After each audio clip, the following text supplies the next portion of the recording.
Hey guys, here for another installment of Lean Manufacturing with WireCrafters. Today we have another employee-led improvement where the guys got together, they didn't like the flow or the layout of their area, so they worked together to improve that. Today I'm going to turn it over to Nisha. Nisha is our quality work leader and she's the one that led this along with her team.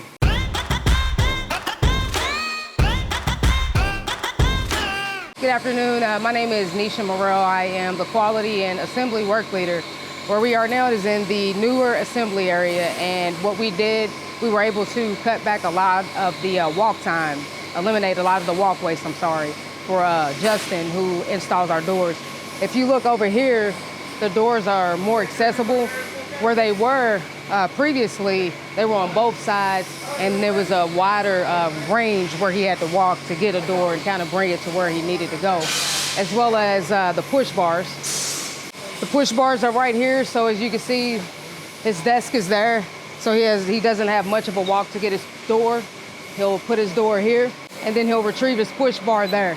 So everything is kind of within arm's reach of Justin. He doesn't have to make much of a walk to get all the things that he needs.